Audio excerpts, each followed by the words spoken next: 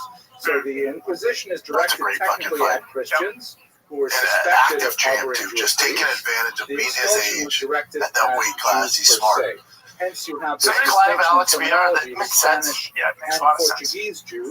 Because then you also have on this card many of Cleo those Roundtree Jews who were versus Spanish Yuri. were in fact So the Jewish winner and of that is going expelled. to get a title shot. Many of the Now, if Jews who were Yuri called wins, Portuguese were you're in not fact going to do forcibly Alex if converted, Alex were to as win. we You're not shall going to do see Yuri shortly. versus Alex At again. any rate, in For a the fucking third trial, time. the Inquisition And I trial don't want to see in the 16th Roundtree century Alex of Thomas I don't want to see Fernandez, we that. have this He got interesting passage. fucking In which he No, I writes don't want to see that either. So when he was this living in is my Bristol, prediction. there was another This- new Christian I named think, Simon, that should be Simeon Goris, Aunt Clive is the who lived favorite, in right? So London, let's go with the odds here. So let's say Aunt Clive's the favorite. Let's Fernandez say had Aunt Clive also wins. had already under torture given up These this two name. can fight he Aunt was Clive. speaking Like about Yuri can fight, all of right? his But even though associates the in whole context division of got to this fight each trial. other, especially in the And top that five. this other But Alex has individual, done it Dr. like Royes, had given He goes, Mr. There's nothing, Fernandez even if a Alex quick wins, prophecy, you're not going to do a prophecy Magomedov a second time or a third time. Notice that the You're word not here going to do has to be Roundtree. You're not going to do Yuri for a third printed time. as opposed He's to kind of handwritten. worn out that division. And what So I was think this is the last time, win or lose, you see Alex at light heavyweight, because then he goes to heavyweight. the So I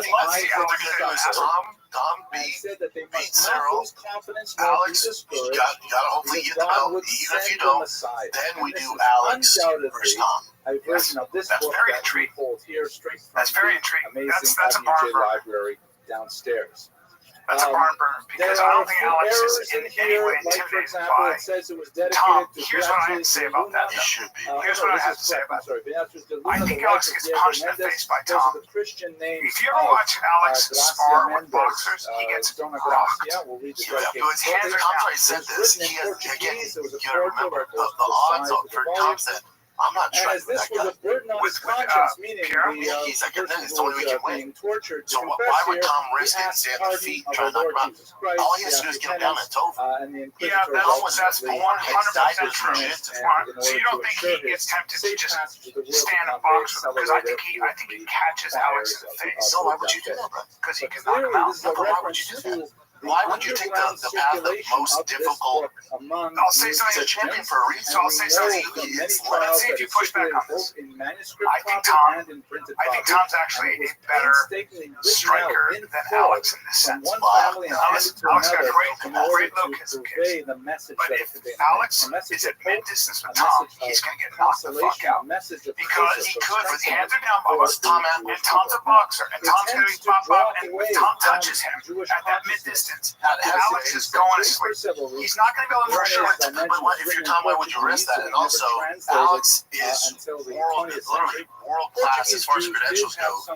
The best striker in the UFC. No, in the UFC, credential. In the UFC, since Overeem retired, and Wonder Boy's, based on this last night, credentials-wise, yes.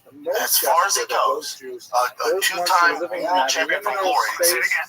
At 85, we got a 265-pound man now, who if he touches, you're going to go to sleep. Who hits so hard. If you're Tom, you're not going to be like, I bet I can knock them out when we have such a glaring hole with jiu-jitsu. Taken down and all that. Yes. No problem. However, because here's what happens when your logic of thinking, and his dad's his coach, so he's right on board with it. You're not going to go, yeah, let's give the fans a show and let's knock them out to prove whatever point that you're trying to make.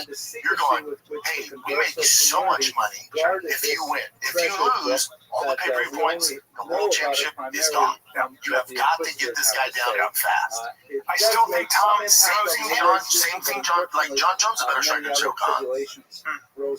Jones ain't not fucked. I agree, but I think that Tom Aspinall, there will be a situation because Pierre, my guess is, I don't know, will press forward. If Pierre presses forward, he's going to get taken down and punched in the face. But Tom throws his hands. Yeah, Tom throws his hands. Alex cannot fight. He cannot fight Tom Aspinall the way he fought There's no way he could close his I disagree with you, Tom, because Tom's right now, there's not a lot of footage on him. Tom's technical wise, he's getting knockouts, but he's very exposed. His bomb is, very exposed. He goes head, he leads with his chin. If I know this, trust me, I just can't know this. Trust me, Zero God knows this. I always thought of Tom's was a hell of a boxer because his sparring partner was Fury Camp. That doesn't do shit.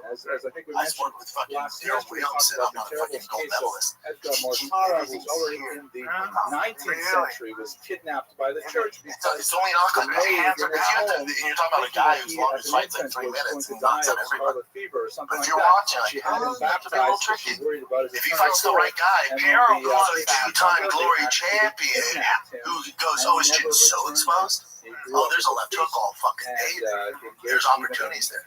If I'm Tom, if I'm saying this, Tom's camp does this, they're not going to risk it. We got to work on your defense a little bit before you start training with Alex here at heavyweight. He's 240 pounds naturally. He's walking around right now 240 with less fat on him than a fucking lobster, than a crustacean. That guy is a fucking ninja turtle. Looks like one of those Texas wasps out here with no body fat. Body feels like, do you have a shell, sir? Every fucking wasp out here has a fucking 8-pack. Everyone are juicy. They're so juicy and red. Why are they red? By the way, that's a Texas wasp. Dude, it's a red Texas wasp. All red. Bring up Texas wasps, because they are put on the earth to punch I you. thought it was a cute dragonfly. Wrong. There it is. I see those fuckers all the time.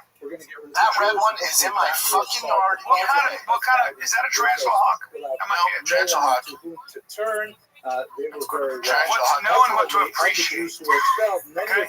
What to know and what to appreciate about the Texas wasp. All right? Black ones, I don't much care about. It's the red ones that terrify me. And they rule my fucking my lawn. They rule my lawn. There's something about the lawn. Paper wasps, they're gonna suck. Keep going common. That's fine. That sucks. Yep. That sucks. Seen those, but now that's the problem. Yellow. That's a yellow jet. What is that? It's called red paper wasp. Yep. That's a red. They're a dark demon red. Yeah, that's a motherfucker. They're bad bitch. But mine, I've seen furry ones. They're all furry, right? Right? They got a fur coat on. Okay. But I like saying wow. You see the furry, right? It's not right. Anyway, Yeah. These ones I don't care about. It's them red devils. It's the red devils that bother me. And the tarantula hawks are super level. Tarantula hawks are level boss. Yeah, tarantula hawks are ridiculous. The Jews are known as being but the whole point to this is, of the economy. Tom's So gonna you can come in here, you can bring your wealth, you can pay a special tax, and you can live here for 8 months. There you go. Look at the size of that huge stinger. Figure out where you're going to live.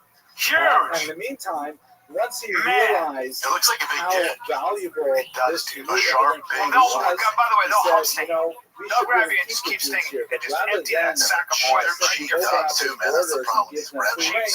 Cheap. figured Red. it You're much talking about easier red if they bones? came I'm and talking, stayed bro, that with thing looks like it was made Christians. by red bones. It's permanent defense. That thing was made. If you saw that thing coming at you, Israel spot. It's fucking cheap though. These red bones are a real problem. It's a, you know what it is? It's a killer drone. It's a killer drone. God, I'm glad I'm not another. You know what? That's a Satan flag. Bro, I'm glad I'm not a caterpillar with my soft little tummy. And I'm just skating around and that thing is No, caterpillars are veterans. Oh, death from the sky. It grabs you, bites you with them mandibles, and just starts pouncing. Oh, yeah, and there's and when they sting, their stingers don't leave. They don't leave. Not honeybees. Not honeybees. And then now, a fat caterpillar, a fat chicken, they'll kill a honeybee too, by the way. all day. They'll sting you. And then what happens is you're paralyzed, but you're still alive, and they start munching. Dude, it says we're looking at that red fucking demon flying right now. Yeah. You think those are tentacles? Those are they would those are then be They actually live underground because they live down in Hades. They live down where hell is. They're in the center of the fucking earth. Look at that. Look at that stupid white person with a stupid thumb. Always a white guy. Just handling a red fucking demon fly.